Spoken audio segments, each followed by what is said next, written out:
follow the SwerveCast on Twitter @SwerveCityElite. Make sure you subscribe to our official YouTube and SoundCloud channels. Turn on your notifications on all social media so you always know when the SwerveCast goes live. And now, it's time for SwerveCast. For life.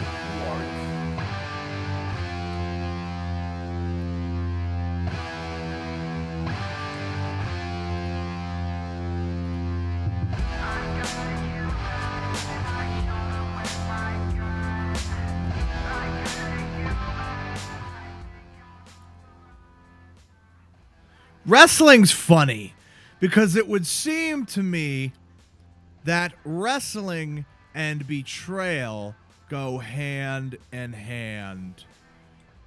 The Festival of Friendship was this week on Monday Night Raw, and I must give praise where it is due. We will spend a good amount of today's episode giving the Festival of Friendship just that praise. But in the meantime, ladies and gentlemen, my name is Swerve. If you have found your way here, you have found your way to the SwerveCast podcast. And since my lovely new introduction bit did all of the work for me, I don't have to tell you all of the ways you can get in touch with the SwerveCast podcast. Suffice to say that at any point during the show, if you would like to participate, add SwerveCast podcast on Skype. We'll give you a call when it's time. Be ready to talk. Turn your camera off. And you, yes you, whoever you are, can get in with the show. Joining me alongside as, well, now I guess it's always. Joining alongside as always, we have firstly our good buddy Swerve. Or that's me. We have our good buddy Saurus. Top notch, mate. Right, indeed. I'm on my game. And of course, today, as always, we have Iceman. Yo, guys, how you doing? I want to put a disclaimer on this episode. As we are live, I am watching hockey, the sport of sports, the manliest of all sports, if you will. So, I may periodically scream and rage as we go today, but I will try to keep it to a minimum. Boys, are you ready to go? Ready? Yeah. Now, Saurus, it's coming. I'm waiting for it to pop up. I don't know where it is. I don't know what it's doing. Suffice it to say, ladies and gentlemen, today we have a lot on the show. We're going to talk about all kinds of good stuff. And I know, Iceman, you are particularly excited to get to one of our topics, which we will address in just a moment. I can't wait. Does anybody have anything they want to say before we get going? No, I'm ready. You're ready. I'm good. But are you ready, Freddy? I'm ready, Teddy. Teddy. Oh, Teddy Long. Hey, that's a good plug. What do you guys think of Teddy Long getting in the Hall of Fame before we get into anything real here? It's about time. Holla, holla. Yeah, I mean, he's done a lot for the company, so it makes sense. Indeed, he has. All right, guys. We have a lot on the card today as I await for YouTube to do its responsibility of giving me a link that it is not giving me. I don't know why. It's not giving me anything, man. But all the same, let's just get right into the show. The Festival of Friendship was Monday night. If you haven't seen Raw, I feel obliged to provide you with a spoiler warning because this is going to change the face of Monday Night Raw as we know it. Iceman was particularly interested to talk to you about this today, so I'm going to give Iceman the opportunity to go first. Iceman, go ahead and tell us all about the Festival of Friendship. The Festival of Friendship made me feel like a kid again. I was thoroughly invested in this segment. The build-up was perfect. Chris Jericho coming down to the ring with the ladies, the Las Vegas ladies behind him, all the way to the ring. That was beautiful, and you could see from the start, at least those that were paying attention and knew what was coming, that this might have been the turn. Just because every segment that we've had with Chris Jericho and KO before, you can tell that it's tailored towards them. They're having their own moment within the ring. But this particular moment felt like it dragged all of us into a big show. And I knew it was building up to something, but I was still so invested, I got lost. So you were obviously therefore a huge fan of this, right? Absolutely. All right. I'm glad to hear that. Cyrus, your thoughts. Have you seen, well, first of all, Mr. Read Only, have you seen the segment? It is all over Yes. YouTube if you have not. Okay. So tell I us have seen the tell us segment. your thoughts then as a viewer this time about the segment. I thought it was a really good segment. It had nice build up. Had Gilberg, It did have Just because. Gilbert. which was Yes, hilarious. It did. Yes, it did. What I find odd is that they're heels. Well, we're gonna get. they're- You know what? I'm sort glad you of. said that. I don't We'll want get to. into that bit. I don't want to interrupt you. We're gonna get into in a little bit of detail later on heels in the modern day WWE. So that is an interesting point. Keep that in mind if you're out in the audience. Yeah. And don't forget, guys, if you are out in the audience, you can participate in the live chat as well. Type something down below on the YouTube channel feed. We'll be able to see it. We'll get back to you if you are too Skype shy to actually talk live. So I want to talk to you guys real quick about this segment myself because I had an interesting take on it, and we'll see if you guys agree with me. I think personally this was the most entertainment I have had from Raw since the draft. Absolutely. I think particularly this segment revealed what the main eventers are capable of. And I'll tell you straight up, if you had any doubts, last week we did a little bit of defending Kevin Owens as the champion on Raw. We did a little bit of a discussion about whether or not Kevin Owens' run was entertaining. I think that segment proves what we were talking about last week, where Kevin Owens is one of the best things on Raw. And if you miss Kevin Owens or don't like him, you're missing out on the thing that makes Raw so good. I'd agree with that one. Me too. Definitely. So, the particulars, let's run down this segment real quick. And again, if you haven't seen it, here's your spoiler warning. I'm not going to give you another one. So, Kevin Owens, Chris Jericho, they come down to the ring. Jericho is all hype. He's trying to give Kevin Owens all kinds of gifts. Among that list of gifts includes Gilberg to beat up, a painting, which you can see in the picture behind us, the creation of Owens. I think was that what it was called, right? Yeah, that's it. Then it led to Owens getting really angry and trying to calm down. Jericho giving a heartfelt, "You're gonna beat Goldberg on Fastlane because I'm gonna be there. Every time you do anything, I'm gonna have your back. I'm gonna defend you," and so on and so forth. Owens calms himself down. He says, "You know what? It wasn't what I was expecting, but I could see you worked hard on this, and I actually got you something too. It's nothing compared to this, but I hope you like it." He gives him a box. Jericho opens it up, and it's a new list. Jericho's all excited. He leans in and he says, "Why is my name on this?" And when he pulls it out, you can see that on the back it says the list of KO instead of the list of Jericho. Kevin Owens then proceeds to be a brutal sumbitch and attacks Jericho, powerbombing him on the apron, putting him through a TV, and all sorts of other good oddity stuff. Here, and we're going to put this up on the poll, Cyrus, so here's your first poll for the day. Which Kevin Owens did you like better? Goofy and silly, or violent and brutal? So the poll is brought to you by myself. You can follow us at Swerve City Elite and contribute to the poll. Iceman, let me ask you that same question. Which Kevin Owens do you enjoy more? Brutal, violent, sadistic Kevin Owens, or goofy, comedy, sadistic Kevin Owens? Ugh. Well, seeing as what we've been seeing mostly is the goofy, comical, sadistic Kevin Owens, and he, along with Chris Jericho, they've been pretty much bringing the light to Raw where there's been no light. I have to start with that, but that's only because I'm not entirely sure where they're going to take this deeper heel, stronger heel turn and this face turn for Jericho. We don't know where that's going to go, but once we do, it may show that he's on the top of his game no matter what kind of heel they make him or what position they put him in, period. Right. The last time we really saw this version of Kevin Owens was right at the end of his NXT run as he showed up on Raw for the first time, going after John Cena and so on and so forth. So has it been a while for us to see this Kevin Owens? Are you excited to get this Kevin Owens on TV?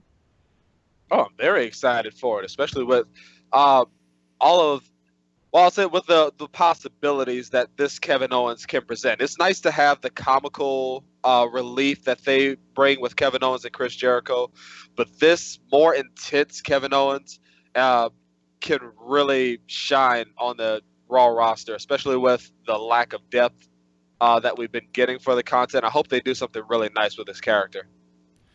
Cyrus, are you still putting the thing up on the poll there? Yeah, I've done it now. Okay. What do you think? Which Kevin Owens are you more excited to see? I think it's something we're going to come across a bit later about what heels are like these days. But I like my heels to be brutal son of a bitches. Well, you're in the Church of Goldberg, so Yeah, but he's a face. well, you're right. But the point is that you like that character. You like that brutal, violent, aggressive monster character. You're always a sucker for that, personally. Yeah, like I like Braun Strowman,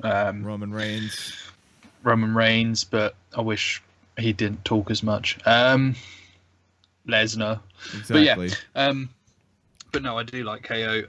Currently, he is. To be fair, I like him goofy as well. That was my follow-up question. I was going to say, do you enjoy the goofy, silly Kevin Owens as well? Yeah, it's sort of I'd like a bit of a mix, maybe, but I'm not sure if that would come off very well. You know, there was a great spot with Kevin Owens it might have been a few months ago now at a house show where he had Roman Reigns in a headlock and was mocking someone in the crowd while he had Roman Reigns in the headlock. And what he was doing and saying was so funny that he actually got Roman Reigns to laugh while being choked out. And I heard about that. Roman had to put his hands over his own face because he was laughing so hard he couldn't control it, and he would have revealed to the world that, you know, he wasn't in any pain at all. So that's the level that Kevin Owens is at in the comedy world, is that he can get other wrestlers to laugh in the ring at what he's doing. Yeah, I mean, he's got the potential to be a really, he is a funny guy, so he's got the potential to be a funny character. But at the same time, he's also vicious as hell, so it's kind of, it's a tough one. Do you go with the tough as hell Owens, or do you go with goofy Owens? That's the thing is. Yeah, now with this deeper heel that he's becoming, with this more aggressive heel, are they going to remove all sense of comedy from him? I don't think so. I doubt it, because even when he was violent and vicious, he had that comedy element to him. You think back to some of his early commentary work on NXT, even when he got into that little mini feud with Alex Riley just to prove a point.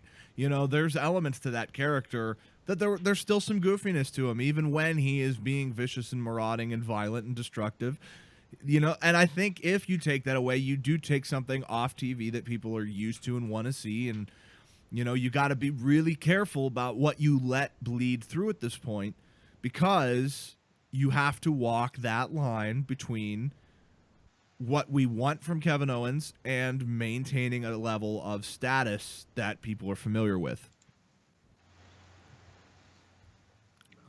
So, Absolutely. So, let me get a final question here for you guys. With Kevin Owens becoming this new version of himself, do you see him taking the championship all the way to WrestleMania? We'll go with Iceman first.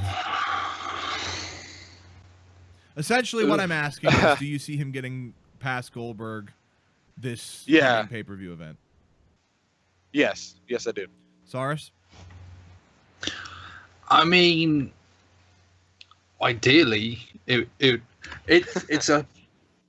There's a reason I'm a bit skeptical about this one. It's because they're still trying to big Goldberg up and make him to be this monster that can take out Brock Lesnar. So if he can't take out Kevin Owens, how is he going to take out Lesnar again? And it just sort of makes both him and Lesnar look weak as fuck, in a sense. I will tell you how, and here's my final prediction for this as well, since we're on the topic. I think Kevin Owens retains through no action by his own. I think that match ends before it even begins. I don't even think the match will have much of a take place.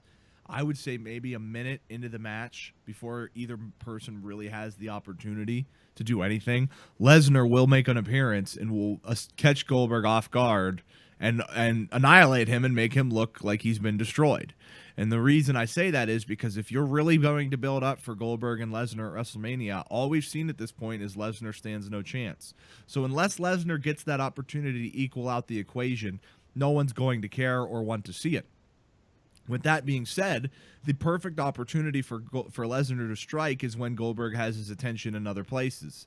If he's not focused on Lesnar, if he's not planning on Lesnar, Lesnar has the opportunity to get him from behind to do a heel thing, and go after him and make him look weak, but also make the feud itself look strong, which is what you're ultimately trying to do here.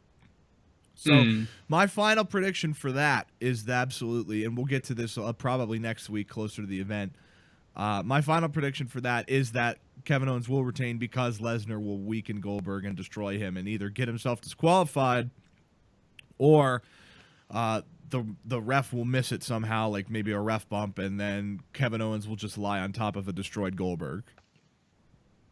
I mean, if Lesnar was to come down and destroy both, well, he has no business. He has really no business to attack Kevin Owens, and Kevin Owens is still, even though he's ruthless, he's smart and would sneak out of the ring for that. I feel like you have to preserve Kevin Owens. If you just have Lesnar go through him, it doesn't do any favors to Owens and Jericho as the feud going into WrestleMania for Raw either. Yeah. So it's either going to be Lesnar's going to absolutely destroy Goldberg before the match. Maybe Goldberg starts to build up a little bit of momentum, and then Jericho will do something to help Owens retain, and then that builds that feud as well. Maybe. Iceman, what do you think? I definitely agree with you in the terms of Lesnar's going to have a lot to do with Kevin Owens winning. It just has to happen. The build-up it spells it out. And as far as the feud is concerned with Kevin Owens and Chris Jericho, I also agree that if Lesnar goes through KO, doesn't really do much for both feuds. Maybe it gives Lesnar more heat, but we need Kevin Owens to still look pretty smart, pretty strong, so that Jericho has something to feed off of when he makes his big face run, which I can't wait for. So I guess a little mini question. This isn't really, I don't need a lot for this, just a mini question, if you will. If somehow Goldberg ends up winning and the title goes to the Goldberg-Lesnar feud, will you be disappointed by that? We'll go with Iceman first. I'm going to start off saying yes, and only because that's going to feed into the whole part-timers getting the biggest spot when they have a lot of people with a lot of potential who can create a lot of depth within a feud. And there's really no reason to. There's no reason to add a title into it and put it on someone who we're not too sure is reliable like Goldberg, or someone like Brock Lesnar who they're trying to make look like the biggest monster in the world except for when he's around Goldberg. It really doesn't do anything for anybody else in the locker room. So it would just be better if they kept it on KO and let the feud between Brock Lesnar and Goldberg just be built off of an interruption. Cyrus, I feel like I already know the answer to this, but let's go to you. I'm going to say no. Really? You will not? Yeah. So you won't be disappointed, so I'm right then. Oh, no, wait, no.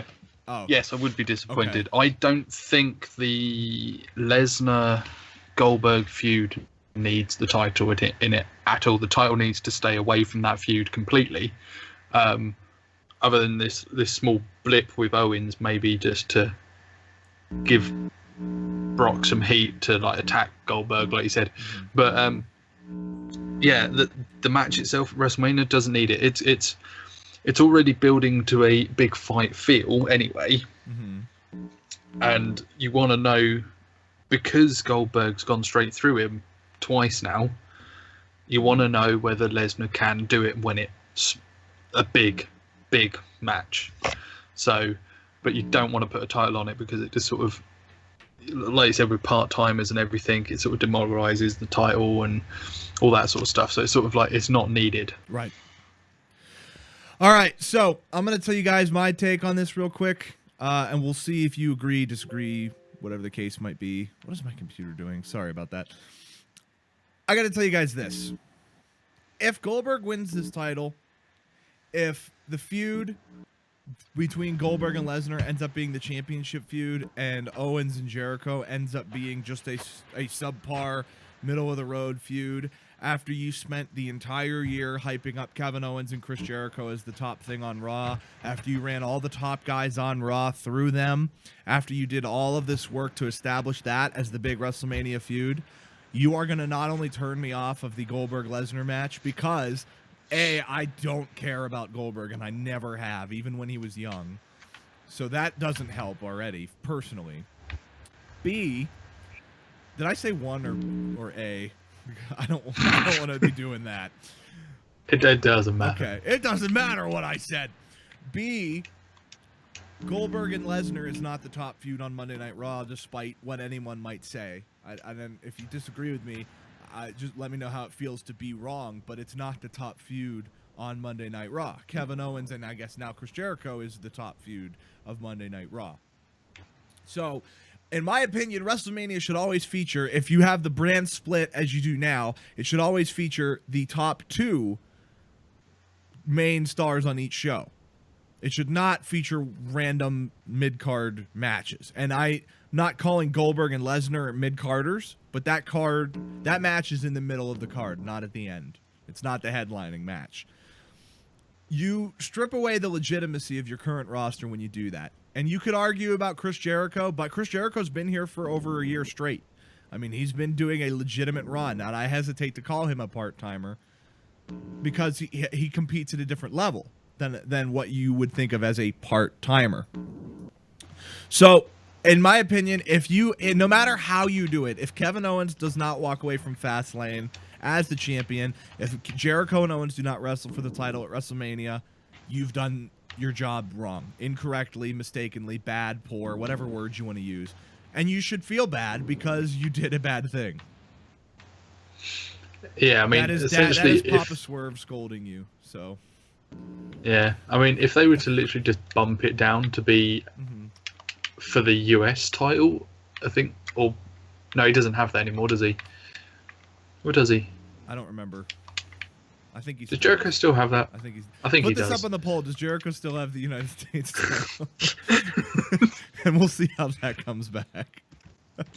Yes, he does. Okay, poll answered. Poll brought to you by Iceman. Remember, you can vote on the poll. Am I still putting it up? Yes, put it up. It's stupid, so I want it up there. Remember, you can follow the poll at Swerve City Elite. You can vote on all the polls throughout the night and even in the past a little bit. So, with that being said, the final verdict on... Oh, God, I didn't pull up the Law and Order gavel. I guess another way to put what I was saying in terms of you did a bad thing, you should feel bad. If you do not make the Kevin Owens-Chris Jericho match the title match, well then, you just made the list! So, the final ruling on this match is... Oh my God, I muted it. Oh, I'm having a great day. Kevin Owens better win. Agreed? Do we universally agree? All right, Cyrus, when you're done putting that up on the poll, put this up on the poll. Which match should hold the Universal Championship? Owens and Jericho or Goldberg and Lesnar? Put it up there. Meanwhile, Cyrus will never get to say a word because every time he finishes putting up a poll, I will have him putting up another poll. Moving on to the segment which I imagine will take the most time. Oh, no. Never mind. We got one other thing in front of that. Can you tell how organized we are over here. So we have a topic. I don't know. Hold on. Uh, What was the other one I was doing? which match should hold the Universal Championship? Owens and Jericho or Goldberg and Lesnar? Okay, thank you. You're welcome so much. So I was reading a Reddit posting, and take that for however you will, submitted by user Slit08 on the Squared Circle subreddit. And the post was talking about the fact that if you look at the way that Baron Corbin has been written on SmackDown since he got there, if you look at the way he's been booked and built up and all of that goodness, it made him come to the conclusion that the way they booked Baron Corbin is what they should have done initially with Roman Reigns after the Shield split back in 2014. And I gotta say, it's very hard to argue that. And in fact, the more I look back on it, I agree.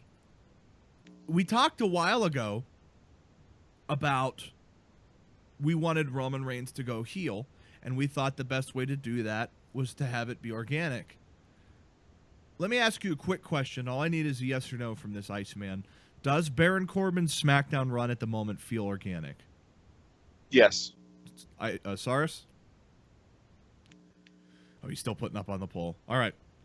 Yes. Okay. So, with that in mind, imagine Roman Reigns being booked as Baron Corbin has been booked. When he attacks people, he doesn't do it in cowardice, run away and hide. He dragged Dean Ambrose to the stage to make a point on SmackDown. He assaulted him and dragged him to the stage and threw him to the crowd like a trophy. You might even say throwing him to the wolves. Hello. So, Baron Corbin Steady.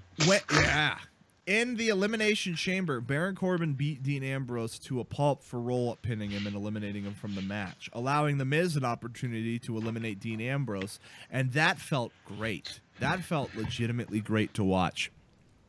So, On the other hand, as well, yes, that roll-up was bullshit. well, Hated that. okay, well, either way, it served a point, and it did a pretty good job in that role. Yes, it did. So, Yes. with all that being said, you look at the way that Baron Corbin has had this ruthless mindset of, excuse me, I'm going to do what I want and you're going to get out of my way. He doesn't surround himself with anybody. He doesn't make a mess of things. He just gets business done. Roman Reigns has that same element to him. They want him to be a face in a similar way that Baron Corbin is a heel. And it makes me wonder if Roman Reigns wouldn't have been the most popular superstar in WWE today if he hadn't had a very similar role. I want to go to Iceman. I want to get your thoughts on what I just said and what I'm bringing up here, and what Slit08 is bringing up here. I'm going to start with, I definitely believe if Roman Reigns had taken a similar path to Baron Corbin, there's no doubt he wouldn't be receiving the reception that he is from the audience. There would definitely be a lot more depth to what we see from him, and we would feel like it's more organic, more legitimate. We would believe it a lot more. It seems like with Roman Reigns, when they brought him in, they gave him a push that almost threw it straight in our face that they were going to make him almost, as far as his competition is concerned, almost like the next John Cena, and him being almost unbeatable. And it was in everything that they did, not only how they pushed him, but doing things like naming him the big dog and then having him eliminate people like Undertaker, just really showing we're going after you. We're going to tell you this is our guy, whether you like it or not. And naming one of his moves the Superman Punch, when we know that we already consider John Cena like a semi-Superman for how they pushed him. It kind of seemed like they were just throwing that in our face that they were going to push him no matter what.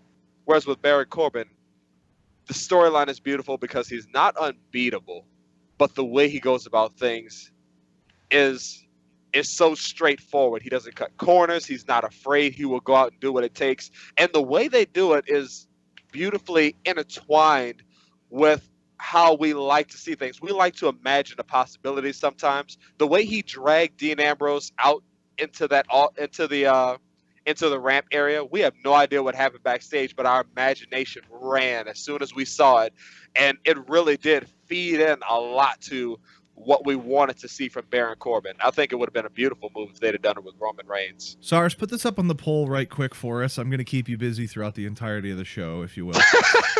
Put this up on the poll.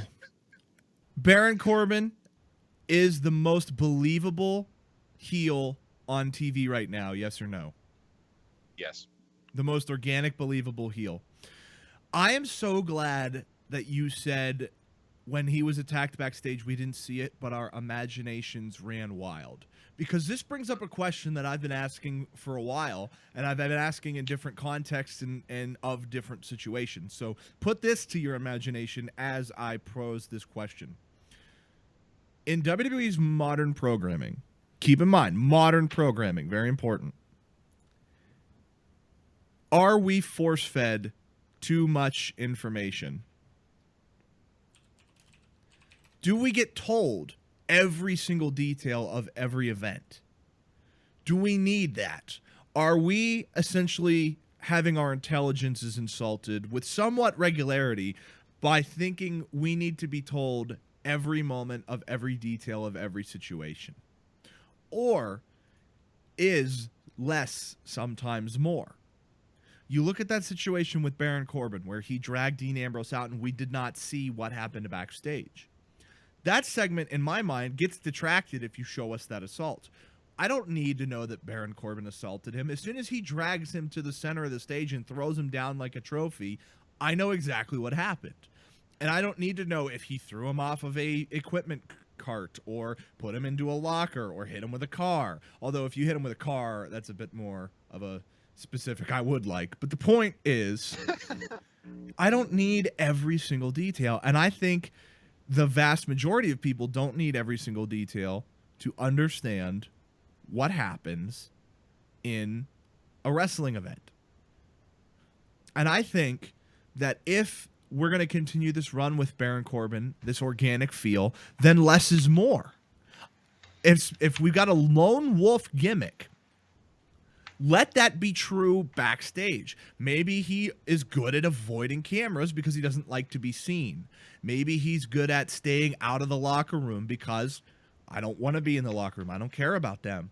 Wouldn't it even be interesting if Baron Corbin had his own dressing room, not manufactured like they do with Goldberg or with high-profile celebrities that show up? Maybe he just takes over a room and slaps a sticker on it, you know, that stay out or something.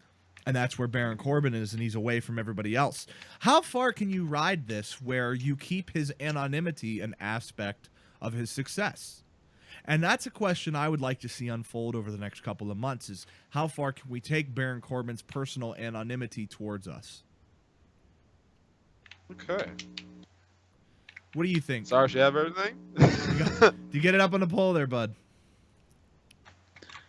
Yeah. Okay. What are your thoughts on Baron Corbin and all of this? Bearing in mind, I've been playing 2K17, in which case I have to face Baron Corbin week in, week out. Okay, let's take that out. Let's take that little bit out. Taking that out of it, he is quite possibly one of my favourite superstars at the moment. I like his moveset. Yes, he does do quite a few strikes, which can be a bit meh sometimes. But the Deep Six and the End of Days are two superb moves. All of his wrestling's nice and tight. It's not like sloppy. It's nice, and it's just really, really good. And his lone wolf gimmick, I can get behind that. It's very much sort of the sort of thing I like, in a way. So yeah, I'm all for Baron Corbin. Put this up on the poll. Do you hate the term superstar? Ooh. I want to see how that comes back. I really do. So then I think we agree that Baron Corbin is great. And now I want to take a quick second to talk about a little more, segueing this towards Roman Reigns. Because do you guys remember? I want you to think back to 2015, okay? Late 2015, around TLC, okay? He had just gotten done with that little feud with Sheamus when Sheamus held the championship. and the Authority screwed him over, and he went on that little miniature run where he was willing to hit anyone, and he beat up Triple H, he beat up Vince McMahon. He almost made it look like he was going to hit Stephanie, which I don't think anybody would have really been too mad. Not that I advocate that sort of thing. Disclaimers, yes. So, and agree or disagree when that was going on that was Roman Reigns' most popular era as a face? Oh, it was, and it could have been the beginning of adding the type of depth that would have really had him soaring. Is that it doesn't matter who it is, who's in front of him, he doesn't care. He'll get the job done, especially if you piss him off. That would have been a nice little run to have him go on for a longer period. Iceman or Saurus? God damn it. Yo, yeah, I mean, I think a lot of that is down to the fact that people were getting sick and tired of the Authority on a whole. So when you put your next big face against something like that, it's very, very good. I also think a lot of that helps with the fact that Darren Young. That Daniel Bryan was still a big thing and still wrestling and still doing the odd bit here and there. I don't think he was still wrestling at that point, was he? Just about, I think. I think he was on the shelf again at that point. I could be wrong. He may have, but there was still a possibility of a Daniel Bryan push sort of thing, but the WWE were never going to do that anyway. Right. So the sort of, because I think a lot of the heat that Roman's got, not just with the forcing him down our throats, is a lot of the time he's not Daniel Bryan. And at the time when he was sort of making, when they split with the Shield and he was starting to make his singles push, everyone still wanted Daniel Bryan. And that, I think, may have hindered Roman Reigns a little bit and why he gets booed so much. But, yeah. All right, fair enough. So, when we ask the question of, is Baron Corbin everything Roman Reigns should have been, the final verdict is... Yes. Believe that. Believe that. Believe that. All right, now we go on to the segment that I think is going to take the most time, so I apologize for mistaking the segments earlier. Right now is an interesting time in WWE, and the reason I say that is because despite the fact that the writing of WWE might not be the greatest we've ever seen, the opportunity to be a heel is unique in that there are so many different ways to be a heel on today's television. For example, we talked earlier about Kevin Owens having two sides of himself. The grumpy, aggressive, violent, destructive. Grumpy is really not the word that fits in with those other ones, is it? That heel. And then he's also got that comedic, goofy, silly, but also still aggressive side to him. You wanted to talk about Dolph Ziggler, Iceman. I know you did. And that's an interesting perspective, as is Mickie James and Alexa Bliss. And even with something like Tyler Breeze and Fandango, the way they portray heels, there's so many different ways to be a heel today versus, several years ago when it was literally black and white. I'm either good or I'm bad. I'm a cartoon character.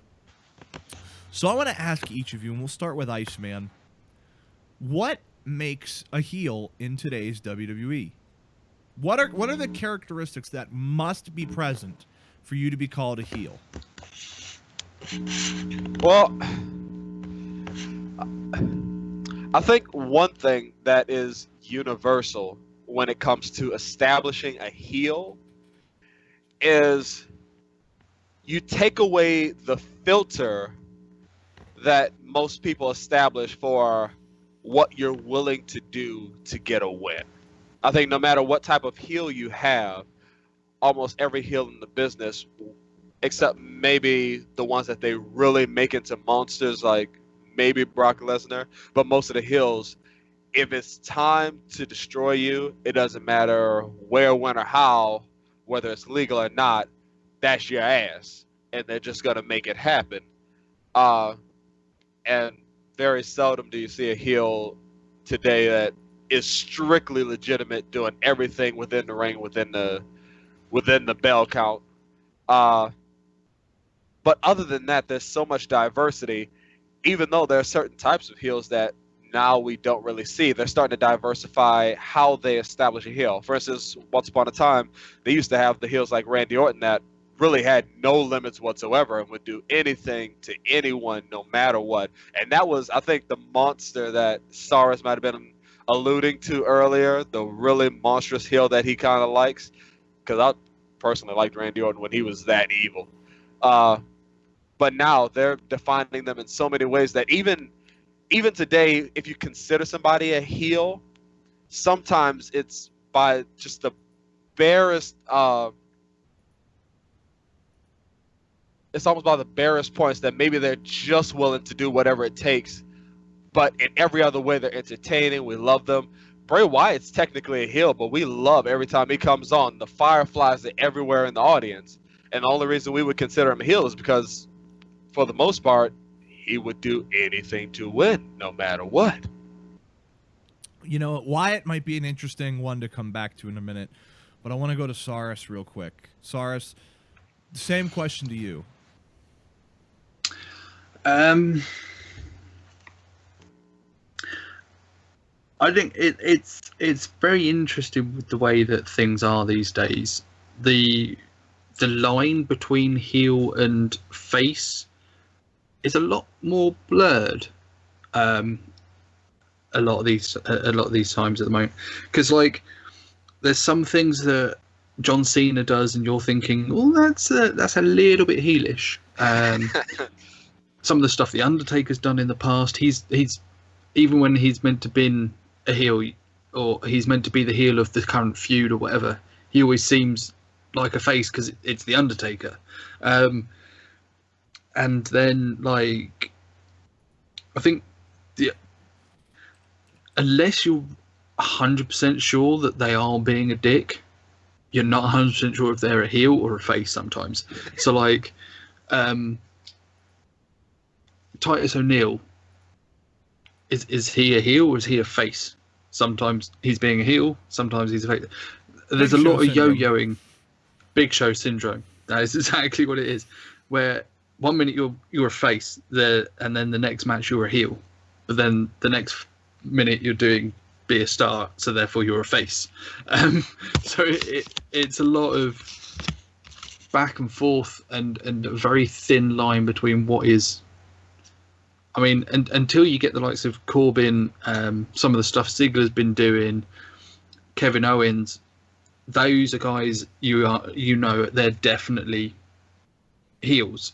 Again, with Bray Wyatt, with the amount of followers he's got, he's technically a heel. He's sort of got an Undertaker sort of feel to him. He's meant to be a heel, but you kind of like him enough that he's sort of a face. Mm-hmm.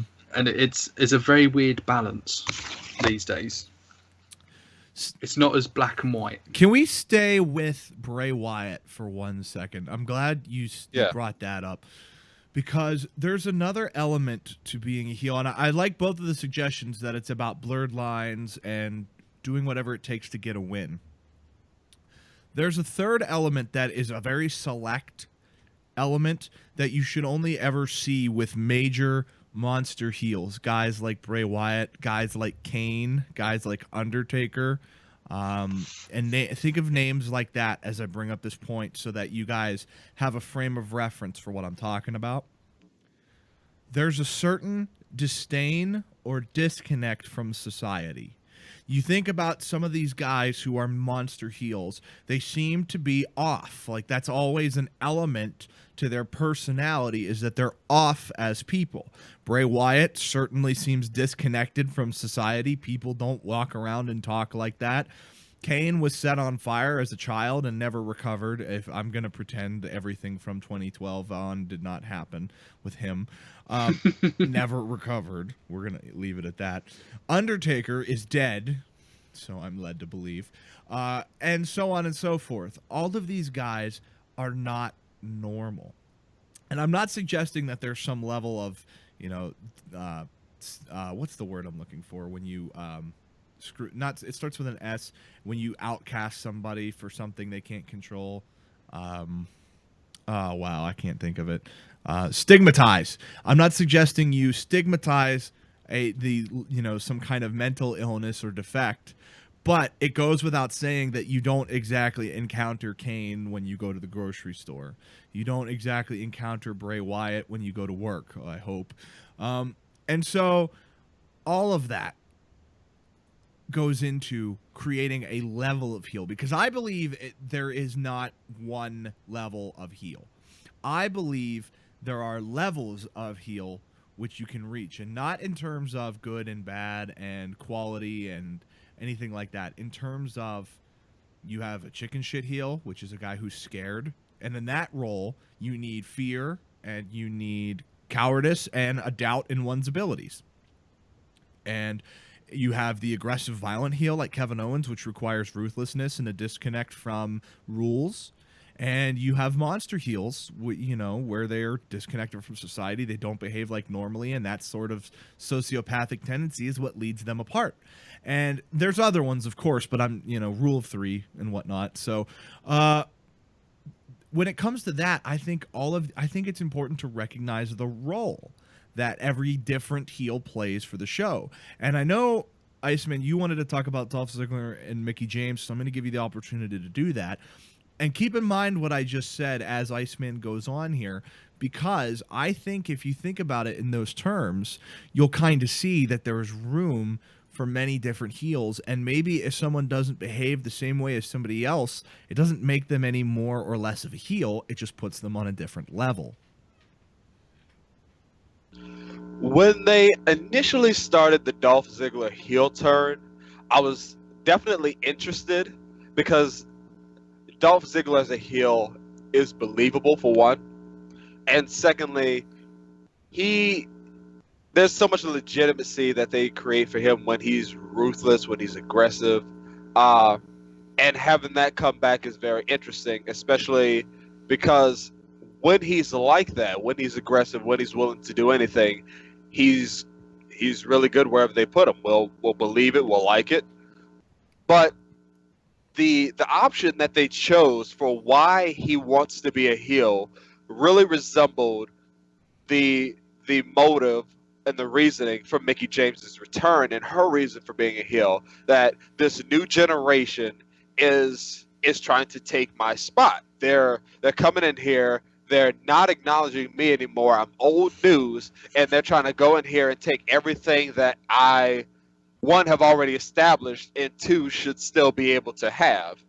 And because of that, I think they hindered how they could have added depth to his heel persona. Doesn't mean they can't do it, but I think starting out, there should have been a little more motive. Not just that I'm being replaced, but the real reason that he became a heel was that he had self-doubt and he wasn't getting it done. They should have played off of that I'm not getting it done, and now I don't care who I hit, who I hurt, or when I do it to get a title back. He wanted legitimacy for his abilities, not necessarily initially, feeling like he was getting replaced by everybody. Can I jump in here? Absolutely. See, I actually disagree. I think that is what they're doing with Dolph Ziggler. Let me put it to you this way. I think that is what's going on, because one of the first segments you had with Dolph Ziggler when he turned heel was with Jerry Lawler, where Jerry Lawler effectively said, you don't need, why are you doubting yourself? You're good. You can handle this. You can do this. You don't need to do all this violent stuff. And Dolph Ziggler says essentially, listen, I'm going to do whatever I have to do. I'll kick you in the heart right now and give you another heart attack. I don't care. I really don't care. I'll do whatever I have to do. You see them do interviews with him where he talks about, I'm sick of this. This new generation thing is happening, but I'm as good as this generation, and I'm going to prove it. You know, I do personally think that this Dolph Ziggler heel turn is about his abilities and not getting it done and becoming more violent in order to get it done. I do think that's what's going on. I agree to an extent. The only thing that messes that up for me, that kind of blurs the clarity, is that if this entire heel turn was completely devoted to him establishing his legitimacy, doing what he needed to do to get those wins, then I'm a little bit hesitant to see why. Oh, well, I'm confused as to why there was a loss at his first pay-per-view as a heel again, because the whole reason for the heel turn was to add the legitimacy. And even though maybe he got even more ruthless and even more into his heel persona at the pay-per-view, it's still, for the most part, should have seen better result from a Kalisto and an Apollo Crews, who I don't even think they were close to taking his place or being. Go ahead. Go ahead. Okay. We actually did. We went into this a little bit last week. I think, two things on that. Wins and losses, I think, are some of the most misinterpreted things in wrestling. And I'll prove it to you this way. Iceman, who's your favorite wrestler right now, wrestling right now? Ooh, Lord. AJ Styles. Okay. Off the top of your head, don't Google this. What's AJ Styles' record in WWE with wins and losses? I don't know. He beat John Cena 3 times. So, let me ask you this then. Was the situation of AJ Styles' matches more important than the literal result? Oh, the situations were more important. So, Dolph Ziggler takes a loss to Kalisto and Apollo Crews, but after the match proceeds to dissect Kalisto and take apart Apollo Crews' ankle, cementing that final element of the turn. Because to me, a heel turn is not complete until there's one particular example where we can point to and go, that's the moment that it actually happens. One segment turns are very rare and very difficult to pull off. So you need to more often than not go with a turn over time, a turn over a length of time. In this case, a few months for Dolph Ziggler. When you talk about the win and the loss here, Dolph Ziggler, the win and the loss was irrelevant. It was what Dolph Ziggler did with that information. When he realized he lost, he became violent and aggressive and hurt 2 people. And that cemented him as a heel more so than maybe winning the match would have, because instant gratification is boring. If we got instant gratification with every angle that took place in wrestling, we would be so bored we would not know what to do with ourselves, because everything would be paid off as soon as it happened. So to me, Dolph Ziggler didn't need to beat those 2. What needed to happen was he needed to prove a point with his heel turn, and he did just that by injuring Apollo Crews and Kalisto. Okay, I definitely agree to that. I definitely understand the idea that wins and losses don't make the wrestler. I definitely understand that. I just hope that now that they're establishing more of that heel turn, that they actually do something with him. And they do add a lot of legitimacy to his character. Cyrus, what do you think? And when you're done, I'm going to have you put something up on the poll. I think, I agree. It doesn't matter how many matches they win or how many matches they lose when it comes to whether or not they're a good heel or a face or anything like that. Because Baron Corbin doesn't win everything. And we've already established he's one of the best heels. So it's interesting to see, more what they do with the loss. So, Ziggler loses, beats the hell out of 2 people.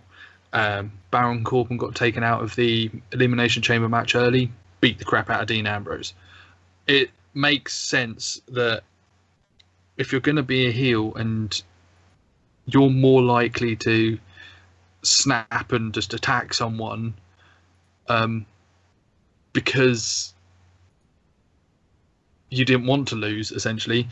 So you're going to go, well, you won, yeah, but I can still beat you, in a sense. So it's I had a point. I've lost it. Okay. Well, in the meantime, put this up on the poll if you would. do wins and losses matter in wrestling? Let's just ask straight up, do wins and losses matter in wrestling? Because I'm going to argue they don't. We got racist spam going on in the chat, so that's great. I don't know how that happened. Terrible. What a weird situation. I've never seen anything like that before. That is, I'm sorry, I got really distracted by that. So I'm trying to block it all right now. But yeah, okay. So we agree then wins and losses don't necessarily matter in wrestling, right? Yeah. Okay, and that's good with me. So then, do we also agree? Oh yes. Just an aside on that. In a way, it doesn't matter on a general scene. However,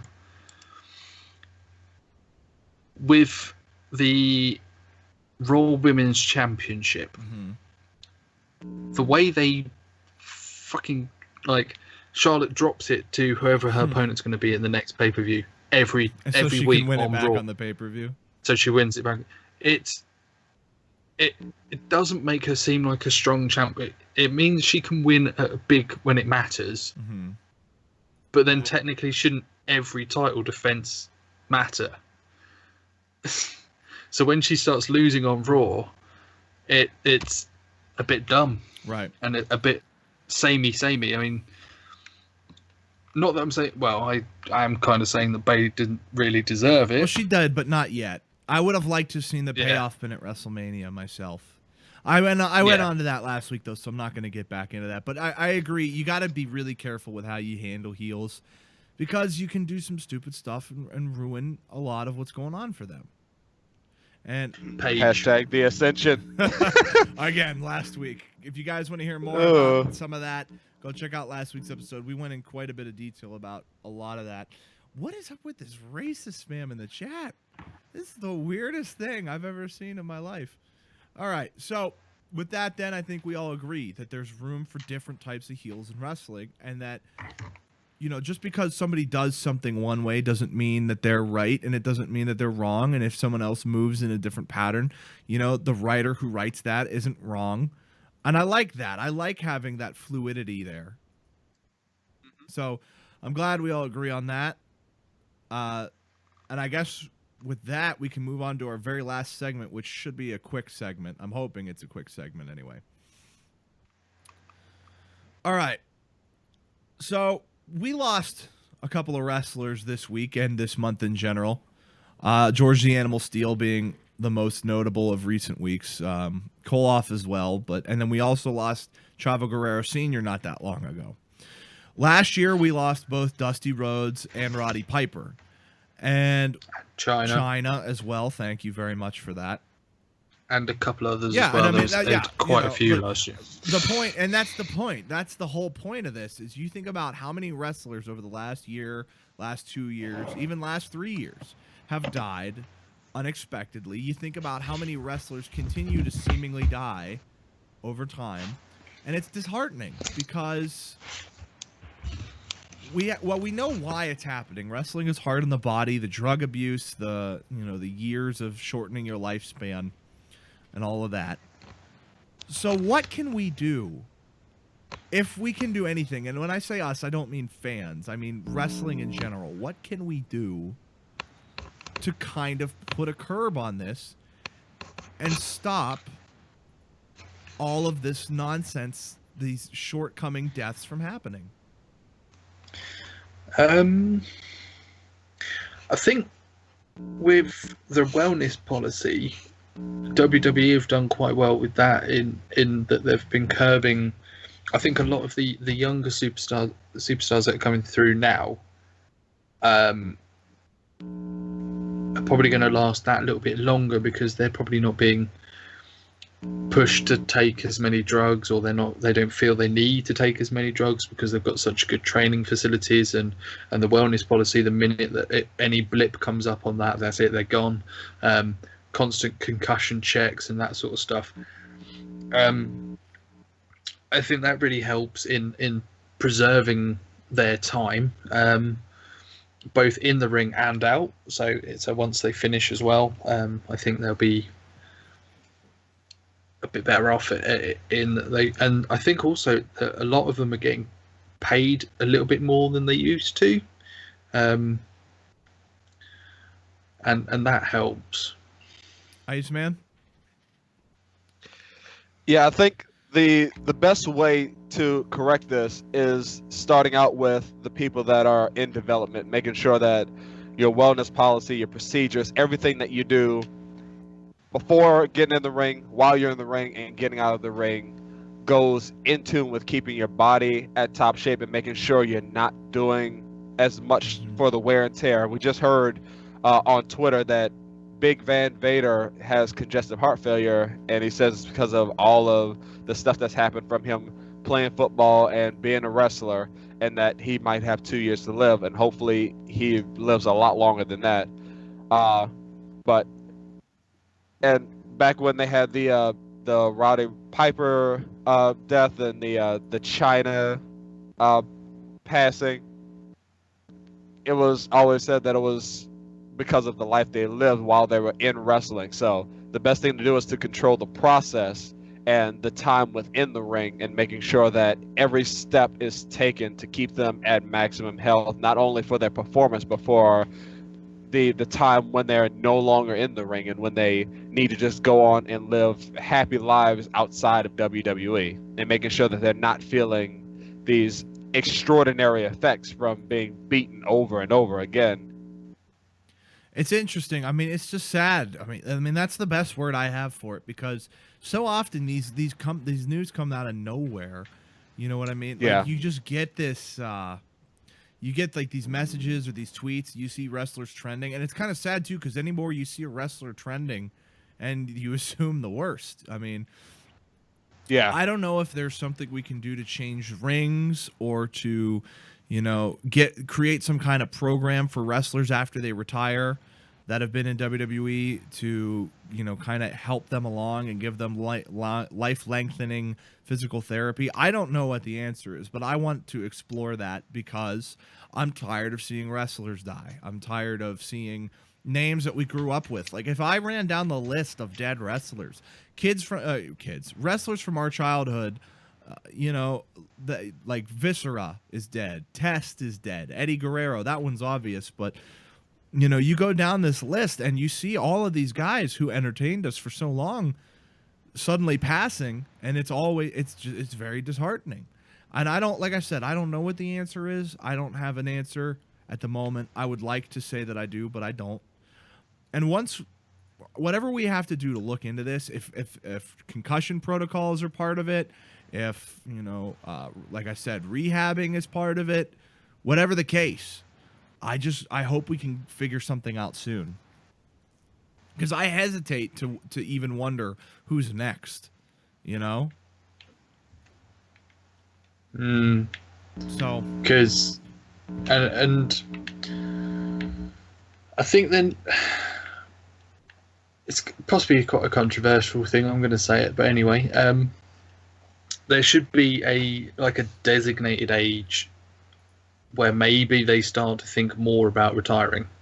So like with as you would call it, the soccer, I call it the football, you get to around 40 and you start your end mid to late 30s, coming up 40, and by that point your career, you're slowing down, you're not doing as well, so you start thinking, well, maybe it is time I retire, maybe I start going into managerial stuff or something like that.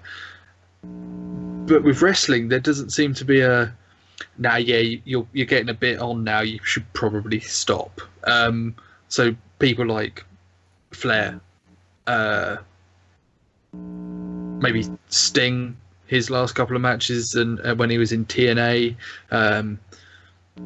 Hogan, Undertaker. You see these names that they've been around for decades, but it's getting to a point now where you're thinking, when they take a bump and you're thinking, oh god, that wasn't as fun as I thought it would be. You know what I mean? I do. Go ahead and put this up on the poll as well. Should wrestling have a mandatory retirement age? We'll see what people think. I mean, I don't know how that's going to come back. I don't know how people feel about that. But we'll see how that comes back. Why not, right? So with that being said, I believe we have wrapped up the show pretty elegantly, despite the racist spam going on in the chat for some reason. I did my best to block all of that, so I hope I got it all. I don't know where that came from or why that happened, but hey, roll with the punches, right? Roll with the punches. Roll with the punches. All right, with that being said, I'm going to pull up the, this might be all the way loud. Yes, it is. Oh, no. It was too loud. All right. I'm going to pull up the outro here for us. And it's time to review those polls. Polls, of course, you can get on and vote on the polls by following us at Swerve City Elite. Which Kevin Owens is better? Goofy Fun KO or Violent Badass KO? 100% of the votes go to Violent Badass KO. Does Jericho still have the U.S. title? 100% of the poll, again, came back yes. Guess we should really watch Raw. Which match should be for the Universal title at WrestleMania? 67% of the audience said Owens versus Jericho, which means 33% of the audience is wrong. Is Baron Corbin the most believable and organic heel in WWE? 100% of the audience says yes. Do you hate the term superstar? 100% of the audience says yes. Very decisive audience today. Yeah. Do wins and losses matter in wrestling? 100% of the audience says no. All right. Look at that. Should wrestling have a mandatory retirement age? Has no votes on it yet because it's too young. Ironically. Maybe that's one to have a look at and come back to next week. I think that might be a fair point for you to make. All right. Does anybody have any closing thoughts here before we go off the air? I'm really glad that we collectively agreed wins and losses don't matter. I hope the Ascension and all the people that lose a lot well. Hey, you know what, though? I mean, all it would take is one big moment for them, and that whole thing is shifted, One right? big one. So Yeah. Yeah. Ray Wyatt got his. that's it. That's a good example. I'd really like it if some of the wrestlers that I keep tagging in our tweets were to reply. One day. Oh, one day, I promise. Yeah. All right. Well, with that being said, ladies and gentlemen, we thank you for tuning in to the SwerveCast podcast. Make sure you subscribe to us on YouTube, seeing as how that is how you will get a hold of the podcast. Make sure you follow me on Twitter at Swerve City Elite to vote in the polls, and because, I mean, who wouldn't want to follow me? I'm pretty damn sweet. Anything else, guys? Other than that, it's all on you. Ladies and gentlemen, we want to thank you for tuning in. It's been wonderful. Now, get out.